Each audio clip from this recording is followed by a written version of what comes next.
ideological battle, this cultural end of the road ideological battle, where we're allowing that, and where people will step up and virtue signal and defend this. That it like is as if it has anything to do with being compassionate and considerate and trans rights or LGBTQ plus AI, whatever the fuck it is, rights. It's nonsense.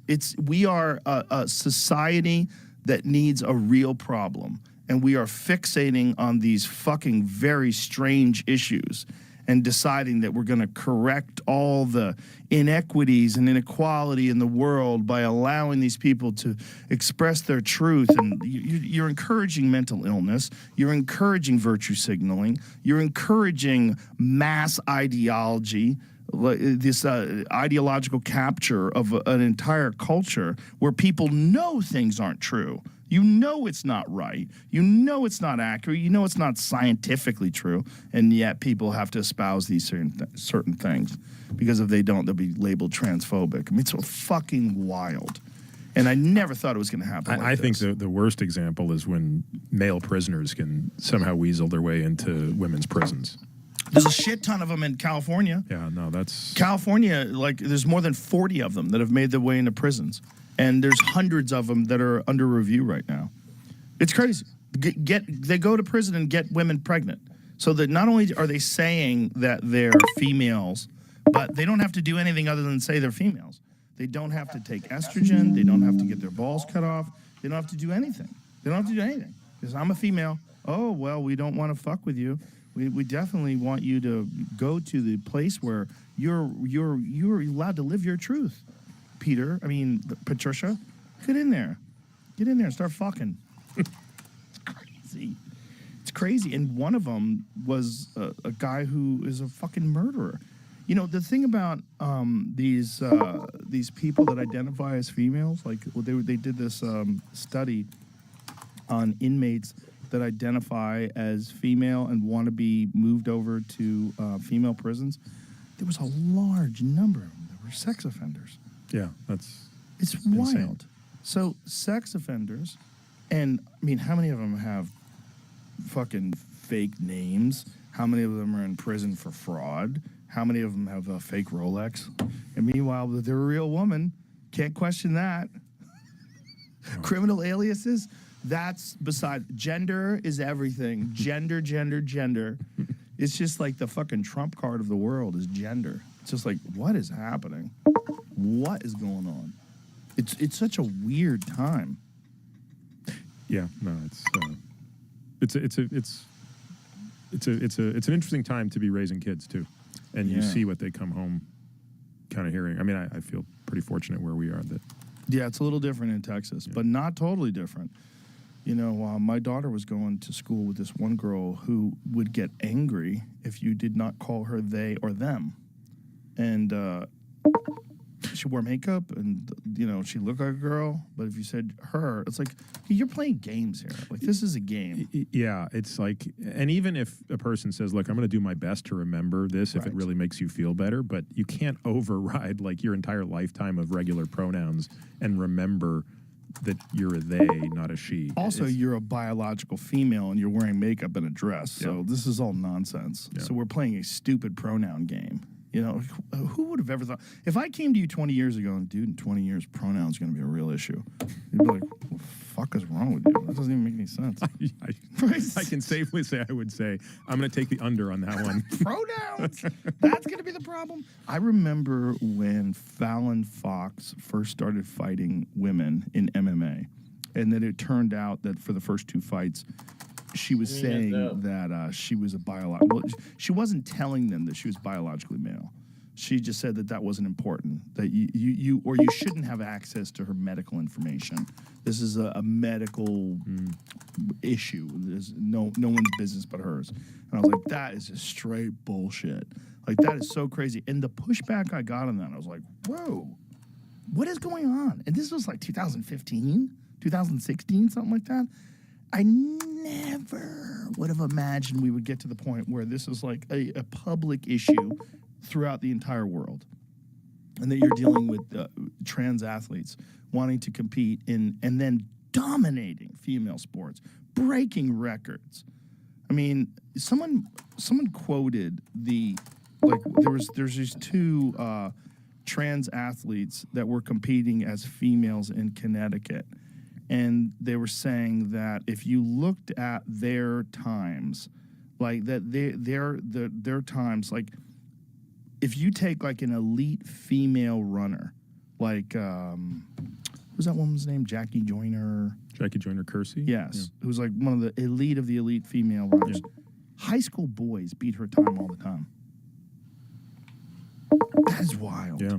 That is fucking wild. So imagine if you're a girl and you're the same is true in soccer, right? Like a good high school soccer team would crush the U.S. women's team. Have you seen that Australian biological male who competes in rugby? No. 240 pounds. Just a giant dude. Competing with women? Yeah, giant dude with lipstick on, just running women over. It's happening all over the world. And at some point there has to be a lawsuit when one of these women gets hurt. Well, there should be lawsuits that they're getting denied their ability to compete in a fair field, that they're on a level playing field. It's not fair. It's not fair. And people will make this stupid argument like, oh, well, there are differences in the spectrum of athletic ability in females. Yeah, there is. But the difference between the highest end of the spectrum of athletic ability in females and the lowest end of the spectrum of professional athletes in males is fucking enormous. It's a fucking a Grand Canyon size gap.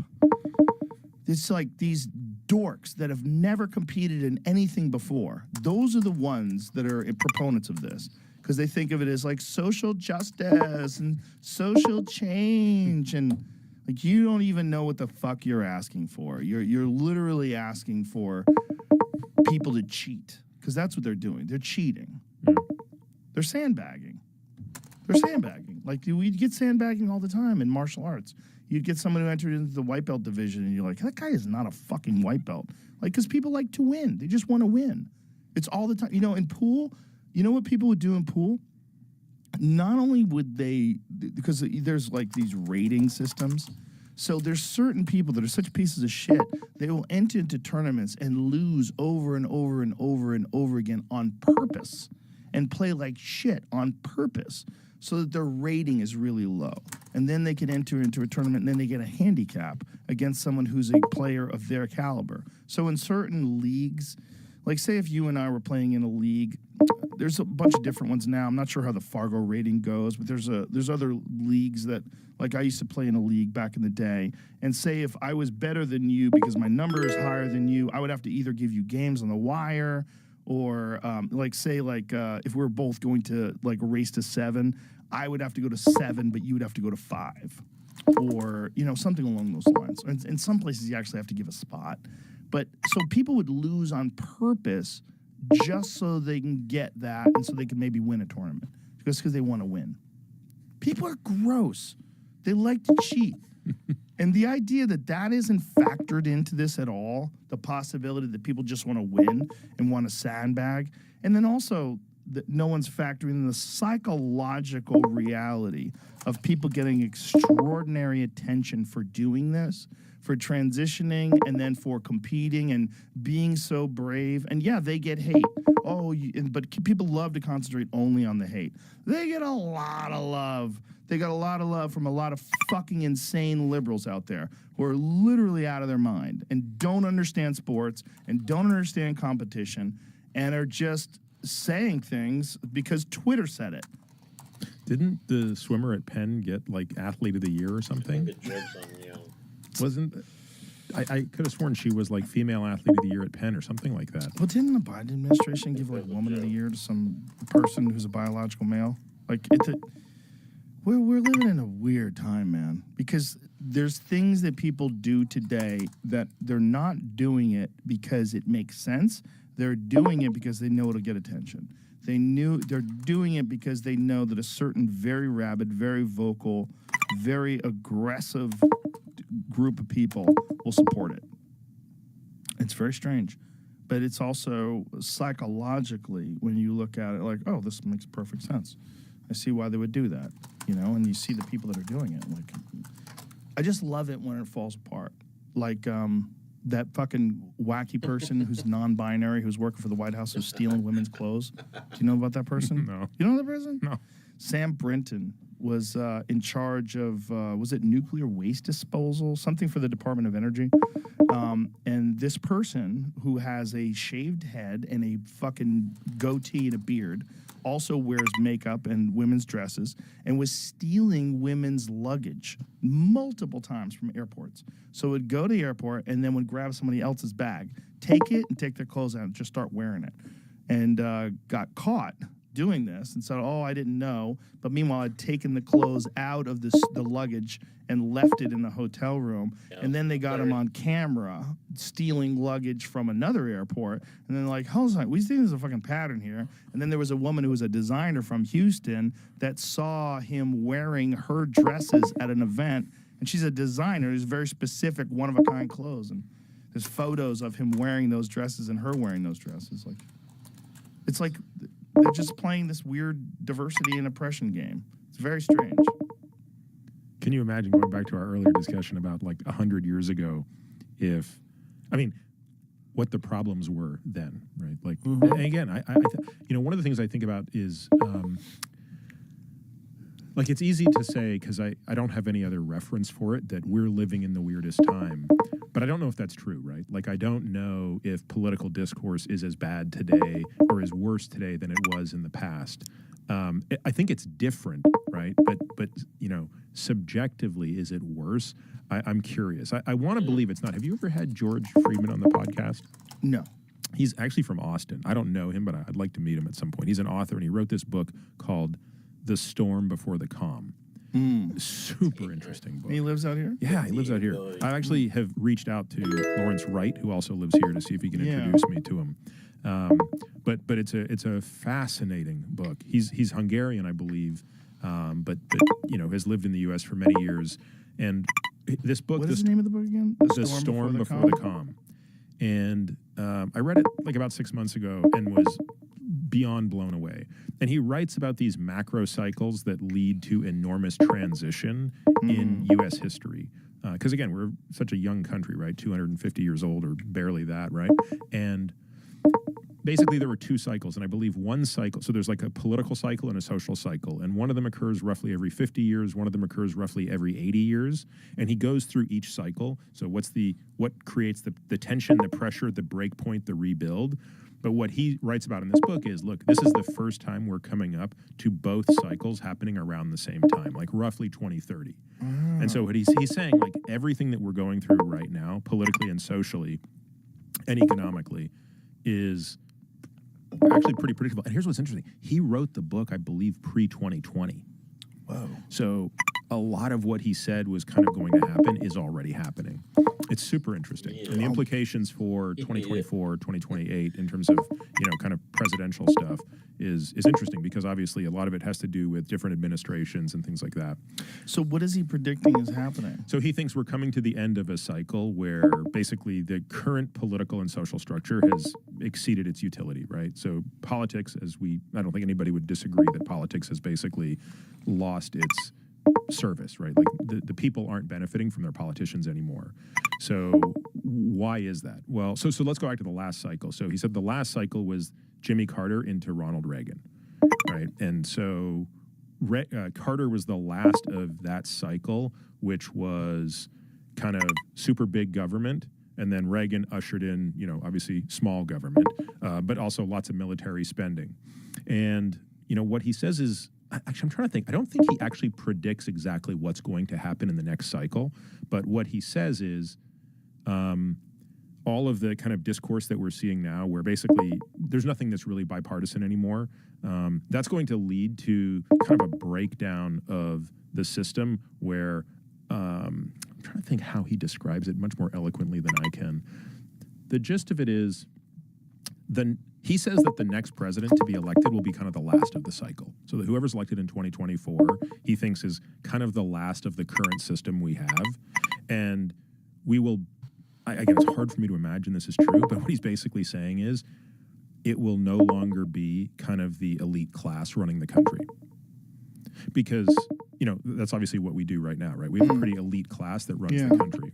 How is that possible? Again, I can't fathom how it's possible. But How would it be possible that they would relinquish their grasp on power and control? Because it seems like everything they're doing is indicating that they're moving towards greater and greater control, and more they're taking advantage more and more of the situation to reap financial benefits. You know, when you look at just the fucking insider trading that they're allowed to do and no one's stopping, just that, it's just unbelievable that there's not more pushback against that. Like, there's jokes about, you know, Nancy Pelosi and what a great stock trader she is. But if you just look at the entire list of Republicans and Democrats that are involved in stock trading that do way better than some of the very best traders in the world, like, it's really clear that this is a fucking money grab, and that it's dirty, and no one's stopping it, no one's voting to stop. There's no one who's speaking out. And the problem is the people that would be involved in putting forth legislation to make this illegal are benefiting from it being legal. Like, they would never do that, and their constituents aren't fired up about it. It seems to be. I guess that's part of the issue, right? I think that's part of the question is, like, how much longer does that continue? Yeah. Where the voting class sort of says, like, yeah, enough's enough. Like, we're going to put people in who are going to kind of change things. What's also, you know, we're in a very weird place right now with the media, because the media has lost its hold over the narrative. It used to be that the media was the primary place that people would go to find out what's going on in the world. But now the media conveniently leaves out anything that it doesn't want to be at the front and center in terms of, like, things that people concentrate on and talk about. Like, one of the greatest examples that's happening right now is this massive protest in France. Massive protest in France. 9 million people on the street. Literally up in arms. This is about the Social Security change? Yes. Yeah. Macron in France takes his fucking $80,000 watch off under the table while he's talking to people about tightening up and about how, this has to be done. Like, the guy's wearing a fucking. Find out what watch he was wearing, because you're a watch head. You would like this. But the fact that this dork thought it was a good move to take to the table, and then there's the protests in Israel, enormous protests in Israel, millions of people on the streets, and you're not hearing a fucking peep about it. You know, all it is like, January 6th. January 6th, did you see what they did? January 6th, Trump is coming back, but January 6th looms large. How about the fact that the guy who's the president right now can't form a fucking sentence? He makes up words and stumbles through things, and no one says a goddamn thing about it. What watch was he wearing?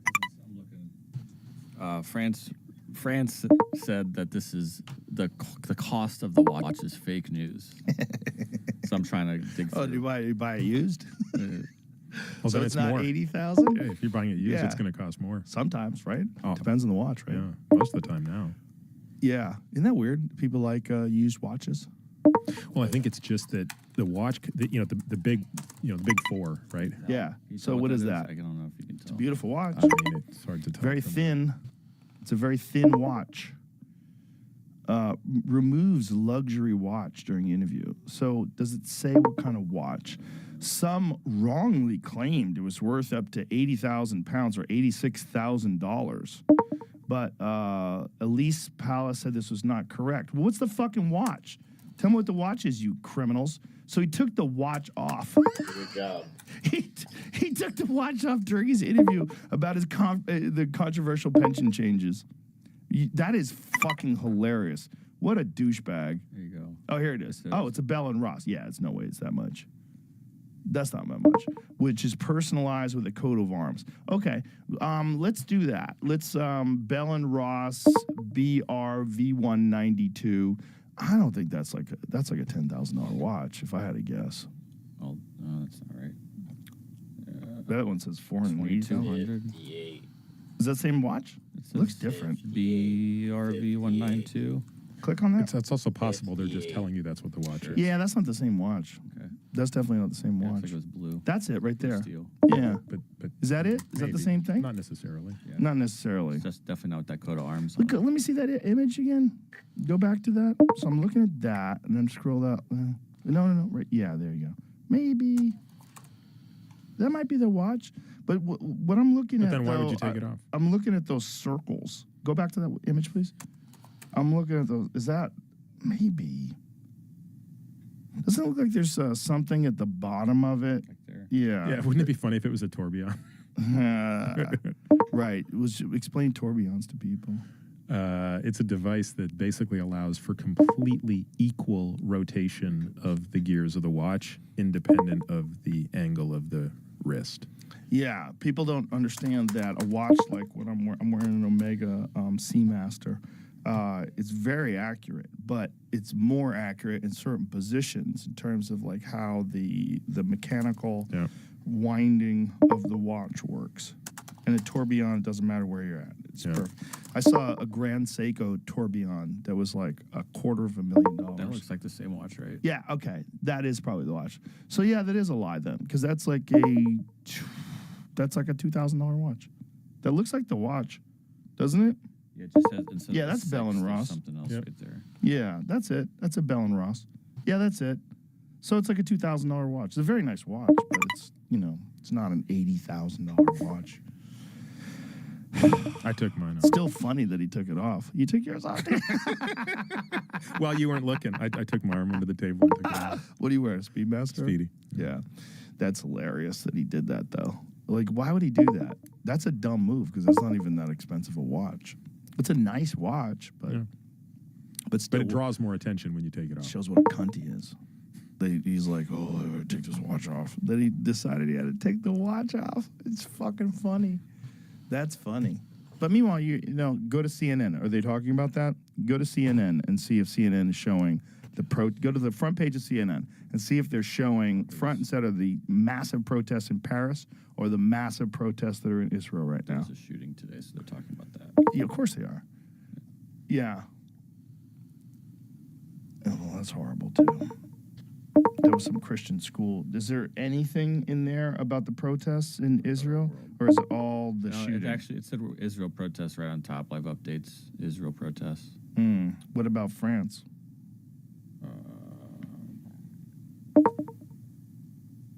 No. Yeah, amid violent protest, pension protest. King Charles State visit to Oh, okay. France to postpone amid violent pension protests. Yeah. I'm so much happier not paying any attention to the news. Until it bites you in the ass. The problem is, like, you want to know when the dam's going to break. You don't want to be sitting But I around have going, enough when's friends the that'll dam tell breaking? me. Yeah, I feel like I'll hear about it when it gets that bad. Oh, God.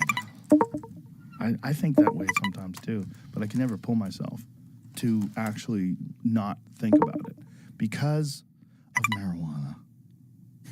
Because marijuana makes me paranoid. When I get paranoid, I start paying attention to the news. I'm like, oh, my God, these monsters. What are they doing? They're going to fucking ruin us all. So you prefer to smoke, right? Yeah. Or I like vape, to eat. or- I eat it, too. Okay. Yeah, I do all of it. I vape. And does one vehicle give you more paranoia than the other? They seem to all get me. Yeah. Yeah. I mean, I don't think any of them make me. Yeah, mad. 545. You want me to order? But Maybe is there a idiot. dose response though? Is it? Do you have to get past a certain threshold to feel it? Okay. Go. And James is making salads for us. We're good, then. See you guys later. Bye.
Yeah, let's try it.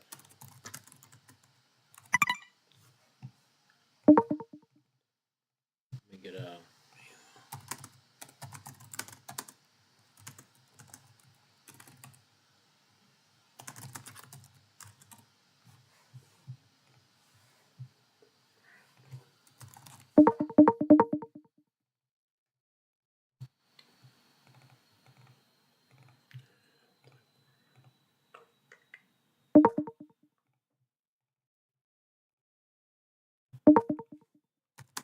Should.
Yeah, I don't feel it with a little bit.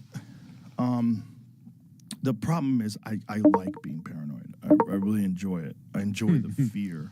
I really do. I know people don't believe that. I really do. I like getting the fucking shit scared out of me. Because at the end of it, I always learn something. I always learn oh, I didn't even know that was bothering me.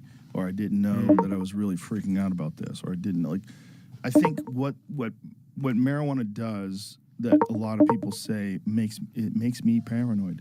What it does is makes you hyper aware of perhaps some things that you weren't really thinking about or were avoiding, or things that are maybe in the back of your head that should probably be in the forefront, some issues you need to deal with, or just some realities that you need to confront about the world, about life, about mortality, about your loved ones, about, just the world we live in is very temporary, and you are very temporary. A year's not that long. I mean, we're just in the Elkwoods in September, and September's just a few months away now. Here we are. It's basically April. May, June, July, August, September. It's there again. And then there'll be another year, and then you're dead. That's really how the world works. And meanwhile, so many people, it goes back to what we're talking about at the beginning of this conversation. The focus and concentration on things that are completely important, like your legacy, or completely not unimportant, like your legacy. It's foolish. It's nonsense. No one's going to remember you unless you're fucking Socrates. And even then, who gives a shit? He's dead. Yeah, he's not here to remember. No, yeah. I got this thing, I don't know, God, how many months ago? Maybe 6 months ago, not that long ago. You've probably seen these. It's your life in weeks. Have you seen these calendars? No. So it's really cool. So I go to this website and I buy, I think it's called 4K Weeks or something like that. So you go in, you fill in your date of birth, and basically how old you think you're going to live to. So I put 88. So I'm going to live till I'm 88. You have to draw a line in the sand somewhere. And then they send you this calendar with So I get this box where, so it came for me just before my 50th birthday. So it was already filled out to halfway into my 49th year. And every week, every Sunday, I color in a box. Jesus Christ. So, and then what I also put on it is I circled in big red the weeks that each of my kids will go to college. Wow. Which is, as you know, that's pretty much the end of you getting to live with your kids. Yeah. Which for me is super sad. I mean, I have a whole shift in mindset around that. I'm not quite as sad as I used to be, but then I realize, oh my God, the time I'm wasting. I get asked to talk a lot, and I never want to go. People are like, oh, will you come and give this talk in, Aspen and do this and that? And I'm always like, no. Mm-hmm. I don't want to be away from home. I don't want to go. Yeah. And I think that's a big part of it. It's I have a tiny amount of time left to eat every meal with my kids and see them off to school and do all of that kind of stuff. And when you look at it that way and you realize every week you're coloring in one of those boxes. And by the way, that's best case scenario, right? I could die tomorrow. Right. We have no idea. Right. And so everybody who sees it in my office is that's the most depressing thing I've ever seen. But I don't feel that way, actually. It took me a couple of years to get it because I was oh, that's going to be really depressing. But I'm really glad I did. Yeah, I don't think it's depressing. It's just reality. It's depressing if you only concentrate on, oh my God, one day it's going to be over. But if you just look at the reality of the amount of time that you have available to you, the amount of time in life, it's just that's just what it is, and it'll help you prioritize, and maybe it'll help you have a more balanced perspective, which is, I think, especially towards people that are high performing, ambitious people that are successful, it's very difficult to get off that horse. Like, I got offered something pretty recently that I'm not interested in, and this pitch was, they were talking to me about money, and they just kept talking to me about the amount of money and this and that and this. I'm like, listen, this is not what that's not my motivation. You're not going to get me with this. Like, I have zero interest in this product, I have zero interest in this thing that you're trying to promote. I'm doing it. No way. And they didn't seem to be able to understand that. I'm like, there's not enough time in this life. And I have too many things that I enjoy doing. You're asking me to do something I don't enjoy doing for something that I don't really need, which is money. Like, I don't really need money. Like, what I need is, I need things that I enjoy. That's what I like. And I have all these things that I've already cultivated in my life that I do enjoy. Like, I'm having fun. I have great friends. I have great hobbies. I have great family. I have great things that I like to do. That's all I'm doing. Like, I'm not doing this other thing. Yeah. And it was the most bizarre conversation. It was almost like I wanted to say, and you should probably not do it too. You should probably think about your life too. Like, you guys are kind of my age, and you're talking to me about this stupid idea. Like, I don't care how much money you have. Like, this is a stupid idea. Like, are people going to buy it? Maybe. I don't know. What the fuck are you doing? I'll tell you what it is afterwards. I can't wait to hear. I never want to go. You know, people are like, oh, afterwards you're going to go, oh, yeah. Talk. What the fuck? That's a big part of it. It's like, but it's just I have life. I have a tiny amount of time left. You can get caught up every in the meal with my kids momentum of see them off to school whatever and do all that thing kind you're of stuff. pursuing. And when you look if at you're it that way, pursuing and you money, realize, like, every week it's you're one of coloring in the one of those slipperiest boxes. And by the way, slopes. that's best case scenario, Because right? you Like, I can could die justify tomorrow. all We have no sorts idea. of things. Like, well, it's not that bad. And so Oh, everybody a who few sees it people in are my gonna, office is like, that's the most depressing but thing I'm I've going to ever make a lot of seen. money. You know, and essentially that's how pharmaceutical drug I never companies wanna push go. out drugs that people wind are up like, having oh, will you horrible come and- adverse events, and that's how they can, you know, that's how they can justify it, even though some of their studies have shown that this is probably going to be an issue, and they still push it out there. I mean, that's what they did with Vioxx, as they did with many drugs. I mean, there's no greater example of that than the opioids, though. I mean, that was just that's the best unbelievable. example. It's fucking horrific, man. The fact that no one went to jail for the rest of their life for what they did, it's really horrifying.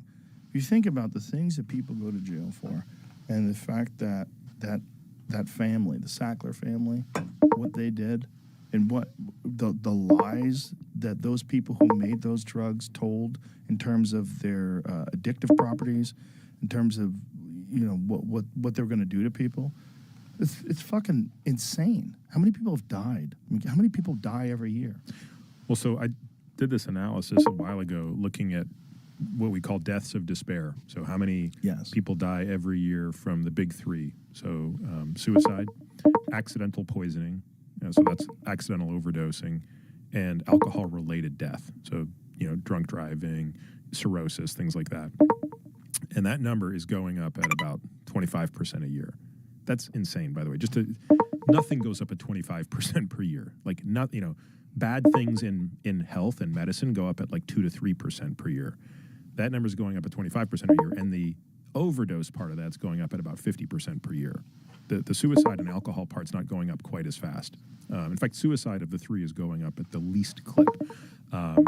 So the numbers for 2020 aren't out yet, but they should be out very soon.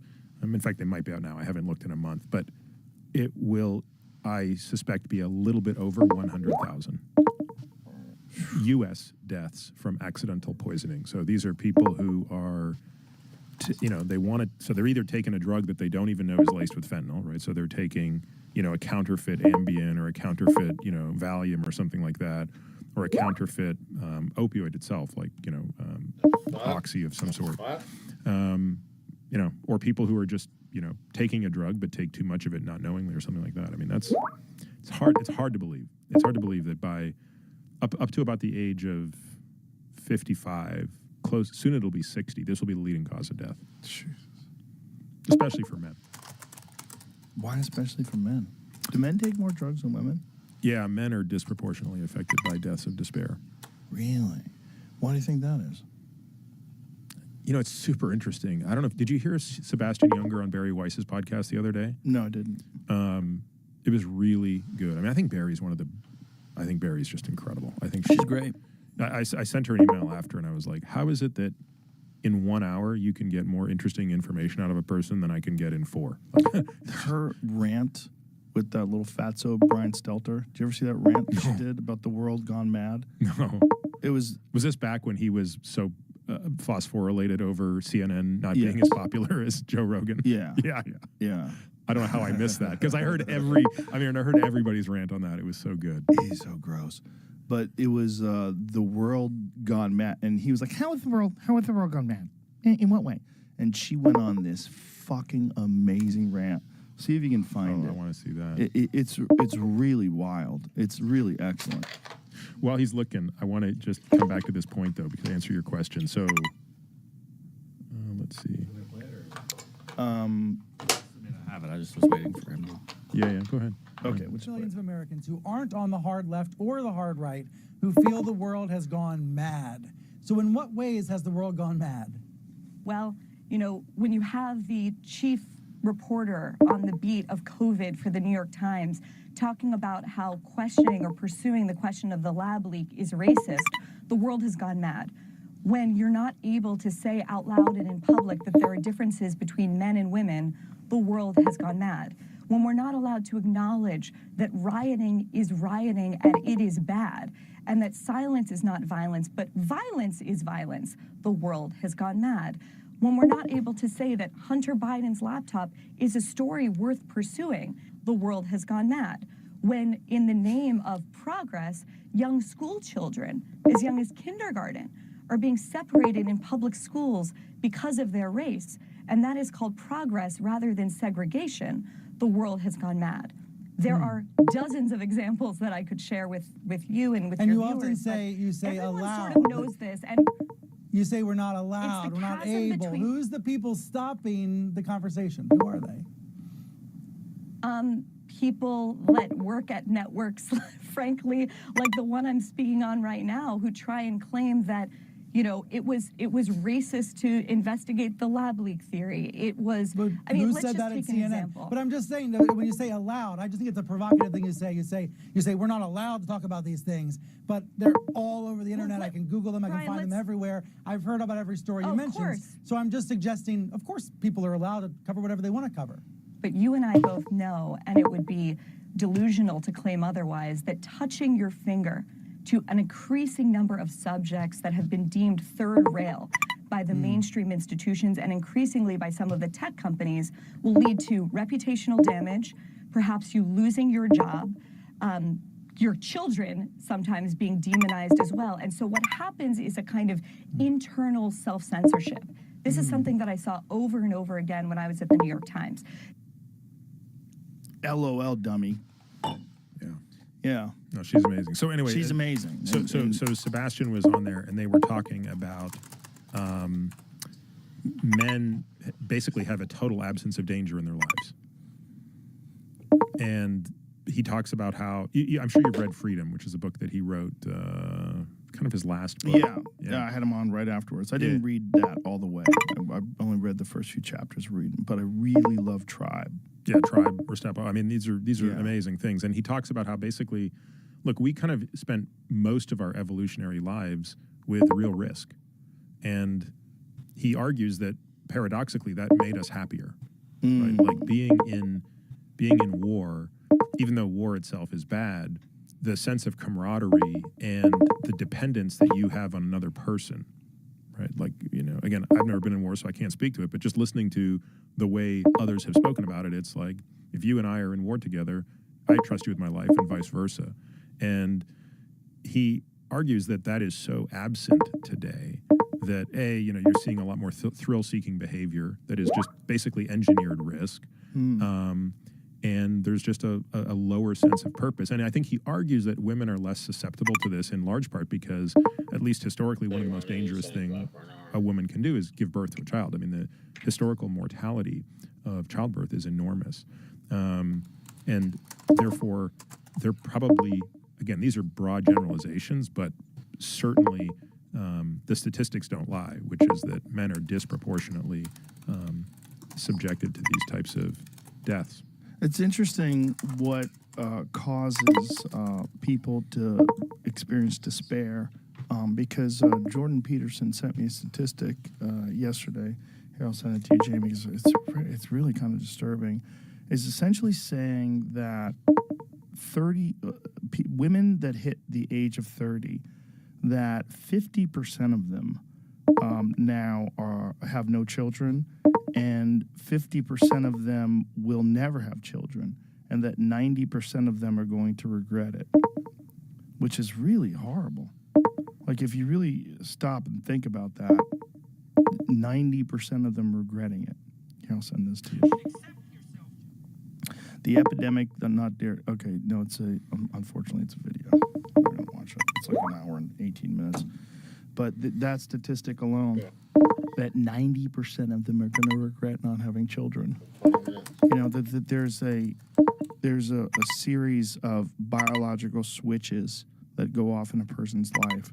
You know, becoming an adult, being on your own, becoming self-sufficient, finding an occupation, finding groups of friends and community, and having a family. There's a thing that people, they do, and they become a different thing because of that. You know, you become a different person when you become a mother or a father. You know, you do. Something happens. You reach like another stage of life. It's a different chapter. And for people that never reach that stage, for men, I've talked about this many times, it's like very depressing. There's a lot of comedian friends. Wait, which part's depressing? I was going to get into that. It's very depressing when you see a lot of men that do not have children, that are in their like 60s and 70s, and they've never had kids, and they're not married, and they're just adrift. It's really sad, because these same guys that like really valued freedom when they were 30 and 40, they find themselves in this like purposeless existence as their body starts to fade and fail, and they realize like, oh my God, I've missed a whole thing in life because I didn't want to take that chance, because I didn't want to, you know, either contribute to overpopulation, or I didn't want to lose my freedom, or whatever the rationale was. And all of a sudden you find yourself in your late 60s alone, no children, no wife, and you can't have children anymore. It's over. What do you do? I mean, maybe a man can. Some old men have kids. Maybe. You know, you can do it. Maybe. But you got to find some young lady who's still got eggs that's willing to let you fuck her. And it's increasingly less likely as you get older that they want that, you know? Yeah, I'm amazed at how, when my wife and I got married, I was indifferent towards having kids, really. I didn't think it was like, you know, I was like, yeah, I mean, I guess so, if that's what you want. And of course I feel the same way you do, which is like, you know, most important thing I've ever done, greatest source of pleasure is actually kids, but not without pain, right? I mean, it's really hard, as you know, to raise kids. And a friend of mine gave me the greatest piece of advice recently, which was something his wife does. Now, we have 2 boys, right? So we have this experience where and they're feral, right? Like, they're full on out of control, much more difficult than our daughter was. And at least 3 times a day, they do something that just makes you want to like kill them, right? And my friend was like, anytime you're getting frustrated with them, just close your eyes and imagine you are 80 years old. And you have a time machine that is bringing you right back to this moment, and this is the only moment you will get with them again when they're young. Wow, that's great. It's awesome. I mean, it's incredible advice. That's very good advice. Very good advice. And it totally changes everything, and you're like, oh yeah, I'll take this all day long. Like, you know, it was one of the big shifts with me. It wasn't just, it changed who I am as a person. There's a lot of things that changed raising kids. But one of the big things that changed was how I look at other people. Because I look at other people like, oh, you used to be a baby. I didn't used to do that till I was like, I guess I was like in my 30s when I figured that out. I didn't figure out that people used to be babies. I know that sounds so stupid Like, where do you think they came from? I would see some guy who's like 40 years old as a douchebag. I was like, oh, he's always been that guy. Right. He was born Static. that way. You're Yeah, static, yeah. you know. But it's you. I gained a much higher level of compassion and understanding, and much more charitable towards people. Much more forgiving. Because I go, somebody fucked you over. Not just somebody, but a series of people, and life itself fucked you over. And that's why you're a shithead. You're a shithead because you met the wrong people, you had the wrong experiences, you had the wrong life, you had the wrong parents. All the above, you know. It's interesting. I agree with you completely, and I'm amazed at how people can't hold two truths simultaneously around this. So on the one hand, everything you said is correct, and yet on the other hand, there have to be consequences for being a shithead. Yeah. And that everything you're saying doesn't abolish the fact that if you're a shithead, like, you're going to live a different life. Yeah. And those two things are concurrently true, and that's Yeah. okay. Yeah. That's very important. And also, no one's doing anything that's the crazy thing, right? No one's doing anything to fix shitheads. It's just this wild rat race. As much as we know about psychology and human development and what can and can't be fixed, you would imagine that if you wanted to make the world a better place, really, you want to make America great again, forget about economics, although that's important. What you really would want to do is concentrate on the psychology of all of its citizens. You would want to concentrate on prospects, like your prospects for a future healthy, happy life, and what's the impediment of those prospects, and how do we mitigate all these issues like inner city crime, violence, gangs, like all that should be of primary concern to anyone who's like, if you're running this country and you're saying, you know, we want to make the greatest country the world's ever known. We think we have the greatest country. We can make it even better, and here's how. The number one would be we got to fix the ghettos. Number one, we got to the economic disparity, the disparity in terms of the prospects that people have for living a normal, healthy life without violence and crime. The difference between someone who's born in Baltimore and someone who's born in Beverly Hills are so off the charts different, and no one's doing jack shit to try to even that out. Like, this idea about, like, financial equality, like, you're not going to achieve that because you're not going to achieve effort equality.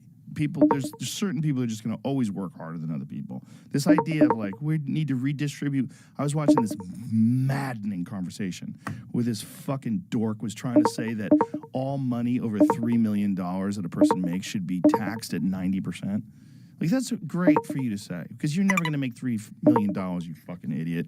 But that's so stupid. The idea behind it is so stupid. The understanding of where that money goes is so stupid. The understanding of incentives. Well, what about fucking venture capital money? What about all the fucking money that you need to make an iPhone? Do you think anything's going to happen if you tax everybody over $3 million, 90%? No. And where's the money going, by the way?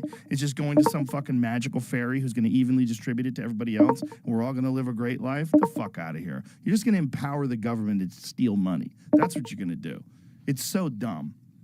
But on the other hand, like, there has to be something better than what we're doing now.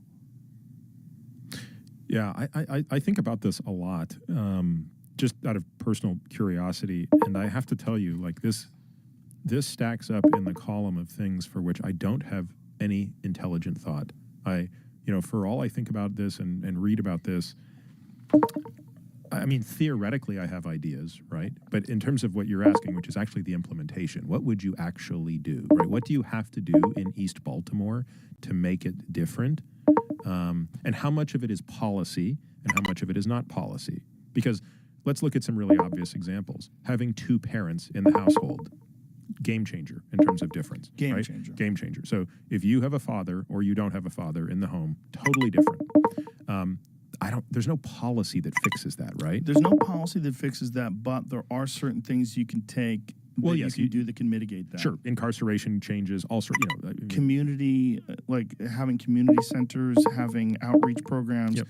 having counselors and people that are available to young boys and girls who don't have a father or don't Yep. have a mother or whatever it is.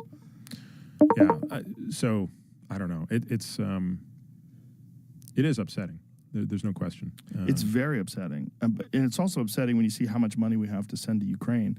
And like, okay, whether or not you agree with that or not, like where was all that money to deal with all these inner city problems? Like where's all that money to fix the south side of Chicago or to fix Detroit? Nothing. Zero effort in that regard, which is very strange. But the answer is not like taxing people 90%. You're just empowering the government. Not only that, they suck. Like, to make the government larger and more bloated, you think somehow or another by giving them 90% of the money, over $3 million, it's going to make them efficient? No, Yeah, you're just no going to chance. get people infuriated. Well, I mean, the best example of that, not to pick on our favorite former state, but have you read Schellenberger's book, San Francisco? Yes. Yeah, I mean, that's the case study of how that went wrong, right? Yes. And those failures are not happening because there's not enough money. I think the core insight from his book is the lack of nuance that goes into the problem, right? It's sort of using the term homelessness to describe every person who does not live in their home. Right. When in reality, like, the woman who had to flee her home because her husband was beating her versus the untreated person with mental illness versus the person who's addicted to drugs, those people are not the same. Not the The solution to help those people is not the same. And yet when we try to treat everyone as the same in that regard, we end up with San Francisco. Yeah, the big government is not the answer, and more money to government is not the answer. It's just there's too many people that are involved in government that are, first of all, they're finding legal or illegal ways to siphon off money in one way, shape, form, or another. And that's why they're motivated to get into it in the first place. They're motivated to get into it. It's like ugly version of Hollywood. They want attention, they want power and control, and then ultimately, once they're in there and they understand the system, they realize that there's an incredible incentive to go along with the program, and you make extraordinary amounts of money if you do that. And if you're one of those Congress people that does insider trade, and you look at how much money they've able, you look at someone like Nancy Pelosi who's worth hundreds of millions of dollars on a 6-figure salary. You're like, how'd you do that? What are you doing? How is that legal? How is that legal when they put Martha Stewart in jail for insider trading, and this what she does is totally legal? You would imagine that in a sane world, you would not be able to know a law is being passed and then make a stock trade based on knowing that that law is being passed, that a certain industry would benefit, and that industry, the stock, is going to go up extraordinarily. Like, you would think that, no, you have insider information. You can't do that, especially because you're a public servant. You're supposed to be a politician that's serving your constituents. Instead, you're just using this information, and you have advanced knowledge of it. You're making insane amounts of money. You're doing better than Warren Buffett and George Soros in the stock market. Fuck you. This is crazy. But that's the reality. There needs to be something different than what we're doing now, but, I don't know how to do it. I don't know what the answer is, but it seems like there's not a lot of effort or discussion that's being put into trying to figure out what that is or how to do that. The idea of, like, I know people love to talk about income inequality, but it's like such a bullshit conversation because they always like to pretend. They like, people always like, for instance, they always want to do the income inequality thing with men and women. Like, oh, women get paid 75 cents to every dollar a man makes. I had a conversation with a friend of mine about that where he didn't even know that was about different occupations. Do you understand there's different occupations in different hours? Yeah. He was like, what? I was like, yeah, you're arguing something that you, like, saw on, fucking MSNBC. Like, this is nonsense. Like, if you actually look at the real statistics. And then there's also, you're never going to get income inequality because there's certain people, or income equality rather, because there's certain people that are just always going to push further and harder in sports, in art, in finance, in anything. You're not going to get equality with human beings because you're not going to get equality of effort. You're not going to get equality of desire. People have different motivations. What you want is a level playing field. That's what you want, where people can do their best with what they have and not be hindered by some shenanigans and bullshit and manipulation. That's what you want. If you want to work towards that, like a level opportunity field and a level opportunity to make money, okay. But if you want to say like we need income equality, like God damn it, there's people that are psychos that work 79 hours every fucking week on Adderall. You're never going to make as much money as them. You're never going to push as hard as them. You're never going to want it as much. You're never going to pump your fists up in the air when you fucking sign a deal like they do. They're out of their mind. You don't even want to be them. You don't want to be them. It's income equality is not, it's not our ultimate goal. Our ultimate goal is happiness for human beings. What makes human beings happy? Well, having fucking healthcare would be nice. Having some sort of a real healthcare system in this country that you can absolutely count on. Not being in massive student debt. Student loan debt is so goddamn crazy that you can you go bankrupt and you can never absolve your student loan debt. There's people that they're getting their Social Security docked because they owe student loans. You want to talk about getting to the end of the fucking game and you're a loser? Like, that's gotta suck. Your student loan debts are taking your fucking Social Security money? Oh my God. That's gotta be so depressing. The fact that that's actually true. Those two things, that's a system, that's a fucked system. That's not good. When you got subsidized education, they jack the rates up and you can never get out of the loans. And then healthcare. Like, Did you see the thing I posted a couple weeks ago about this bill we got from when Jill was with our middle son in San Diego visiting a friend and he was sick, so she had to take him to an ER, right? Like our doctor's not there, right? Obviously we live here, so they did like regular chemistry lab on him. That's like about a $12 blood test, and gave him like, I don't know, 250 to 500 cc of IV fluid. That was it. What do you think the bill was? $1,200. I don't remember it because I'd have to look at the post I put up. I think the bill was $6,000, of which we owed $2,000. That's insane. That's problematic. That's a real problem. Yeah, it might have been more than that. $6,000 bill. Our insurance somehow picked up maybe $3,500. We were stuck with $2,500. Now juxtapose that with the following fact: fewer than 50% of Americans today, if given 24 hours, can produce $2,500 in cash. Jesus Christ. So when we say healthcare is the leading cause of personal bankruptcy, it's the first, second, third, fourth, fifth. Like there's nothing else matters besides healthcare when it comes to personal bankruptcy. I mean, this does infuriate me to no end. Like I sometimes think, like, is there any other problem I would ever be interested to devoting my full attention to besides the problem I work on now? That's the only other problem that would tempt me. You know what's interesting too? If that problem was really tackled by our government and they did it in an efficient way, one of the ways they would have to do it, one of the ways they would have to address it in order to be efficient would be to encourage people to become metabolically healthy. Of which course. we have zero encouragement. Zero. In fact, there's actually the opposite. There's encouragement for people to have body positivity and to not be fat phobic and to not fat shame, you know. And there's zero discussion about healthy diets and vitamin supplementation and the benefits of that. If they just did, like, imagine if the government was responsible for our health care and they realize, hey, guys, like, we got a real problem here. We're spending too much money and we're losing money because what if the amount of money that they made was dependent upon the percentage of money that was spent on health care?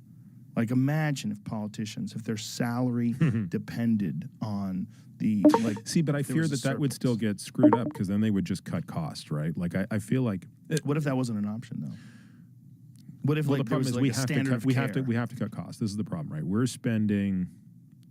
We're probably up to $10,000 per capita, which is, I mean, we're actually probably more than that. We're probably $12,000, $14,000 per capita. So we're at 2 to 5x every other developed nation in what we spend on healthcare. But why? And we get worse outcomes. Okay, so the big reason comes down to made up numbers. Look at my ER example. The blood test cost, the actual cost of ordering that blood test is $12. The bag of IV fluid is probably $38. So why do they inflate the cost so much? It's because they play a shell game with the insurance company. So they say, we negotiate different rates with different insurance companies, and we're gonna build up the price enormously, but we're gonna offer you a really big discount. And we're going to make you our preferred network. We're going to be your preferred network, and there's a quid pro quo here, which is the price is enormous, but you don't actually have to pay that much. We're going to discount it to you. But if somebody comes in out of network, which we were, right? We were out of network because our network is optimized around being in Austin and not in San Diego. You're going to get screwed. And of course, if you don't have insurance, forget about it. You're paying the fake money price, Especially if there's a real injury. Oh yeah. A real injury, you need surgery, and you're not insured. Oh my God. The other thing is we don't have the same laws around like drug pricing, right? So drug, the United States basically subsidizes the rest of the world in drug pricing. So we, in exchange for getting first dibs on the best drugs, we pay a higher price for them. And other countries are basically not going to pay that because you also have better purchasing power. So if you look at Canada, for example, like the government is buying the drugs, not the payer, right? So it's a totally different system. And the challenge is no system is going to be perfect, but what really bothers me about the discussion is we're missing the point that there are three variables that need to be optimized around. And everybody just talks about their favorite one. But you can't talk about one without talking about the other two. Because if you pull on one lever, you got to let up on one of the other levers. So the three levers are cost. How much does it cost to deliver this care? The second is quality. How good is the care? And the third one is access. How many people fall through the cracks? So if you look at the United States, we're very good on quality. When we deliver care, it's the best. There's a reason people come from all over the world here when they need their cancer surgery, right? We are certainly at or above the best for everything that would be done in medicine. On cost, we are absolutely the worst. There's literally no country that pays more than we do for a given service. Wow. And on access, we're horrible for a developed nation. Horrible, right? The On number cost, like what is the difference between, like, say, United States and Canada, Yeah. 2.5x, I would bet. Wow. Maybe 3x. Wow. Yeah. That's so crazy. And that's not like a third world country or something like that. Right. That's what's, So Canada is killing us in cost. They're killing us in access because everybody's covered. Yes. But we have better quality. So you have to. So that's the trade-off. Like, Right. I mean, I do talk about how my mom is getting largely veterinary medicine in Canada. I mean, like, her healthcare is horrible as far as I'm concerned. yeah, I've Totally had unacceptable. many friends in Canada that have complained. No, a it's lot. totally unacceptable. So they have bad care, but But it's at least more everybody gets accessible, it, and it doesn't everybody cost gets you it. any money. And is it bad care because the physicians are not incentivized to provide better care because they don't make as much money? No. So first of all, I mean, at least I don't know if I don't want to speak out of school because I'm so far removed from it. But when I was growing up, they had introduced salary caps. So physicians' salaries were capped. So when you hit your cap, you stopped working for the year. So high-earning surgeons would stop working in August because they'd hit their like, let's say the salary cap was $300,000. If you earned $300,000 by August, you weren't going to get paid anymore. So though they would just sit down and sit out the rest of the year. Yep, and come back in then January. It would create this real problem where there was a bottleneck. Shortage of docs. Yeah. Yeah. But the bigger issue is just that the government is in charge of what gets done and what does not get done. And there's sort of shortages, right? So if you, like things that you and I take for granted, right? If you tweaked your knee at jiu-jitsu tonight, you go get an MRI tomorrow. That doesn't happen in Canada. In fact, in certain provinces, it's illegal to have private clinics where you can go pay out of your own pocket to get an MRI expedited. Oh my God, it's illegal? Illegal. I think Ontario is one of those provinces, by the way. Really? Yep. So Toronto. In Toronto, I do not believe it is legal to have private medical clinics where you can pay out of pocket. So this is where when people say, oh, we should just be like Canada, I'm like, no. We should do something Canada does. We should have universal coverage. And then have the option. And then you have the option to bolt on. Yeah. But would that be sort of like public defenders versus a really good attorney? Like, because some No, I don't public think it would be. defenders just suck. Yes, of course. No, I think one of the things you have to do is provide primary care and emergency services for free. because that's where 90% of your care would be delivered. And is the problem that because of these made-up numbers that you discussed earlier, that these people in this country at least are accustomed to charging these exorbitant fees, like $6,000 for a bag of IV? Oh yeah, like I mean, I get a colonoscopy every 3 years, so I had my last one this time a year ago, and you know, because it's funny, that one should have been covered. I don't remember the details on it, but because I was over 45 at that point, so it counted as a screening colonoscopy. But I've historically always had to pay cash for my colonoscopies because I started doing them when I was 40, and the cash cost of getting a colonoscopy at like one of the best guys in New York City, who I've always gone to, is $2,000. That's the fully loaded cash cost. That means that's covering the facility fee, the anesthesia, his fee, etc. The one I got here in Austin, where I did it through insurance, the fee was $6,000. I got the bill, and you know, my insurance picked up. Maybe this is the one I'm. Anyway, my point is, my cash out of pocket was almost as bad as the cash I paid for just a full up cash one. It had a whole bunch of made up numbers. I actually called my gastroenterologist, the guy who did it, and I was like, "You got to walk me through this because like I'm struggling to understand these costs." And he couldn't really explain it. He's like, "Yeah, I mean, I don't know." Like I don't really understand it. He's like, but you know, like everybody has sort of a different amount. You know, it's like being at like a bazaar where it's like, oh, I have special price for you today. What? It's one of those things where healthcare is. You would think that in a healthy community, healthy like psychologically healthy community, where you really respect your citizens and care about them, it's a basic human right. Like you if we're considering ourselves a country, if we're considering ourselves a community of people that all live together on a certain patch of dirt, being able to exist and to be able to be treated if you get injured or if you get ill, it should be like Absolutely. a primary concern.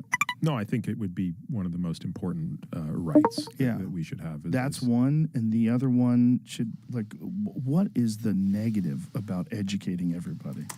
There's zero negative. It's only positive. You're only going to get more contributors to the economy. You're only going to get more people that are excelling in life and pushing the boundaries of whatever their occupation is, whatever they're doing. You're going to get more people that have this opportunity to thrive in life. You have a country with less losers. You have a country with more people that are successful. Investing in that seems like, but instead we do the opposite. We make it so you can never get out of your debt. We charge you a fucking insane amount of money for your education that you often are not even going to use. You know, I mean, there's so many things wrong with it, and it just continues over and over and over again. And then there's the indoctrination of children into these fucking leftist ideas that they promote to very kind of naive.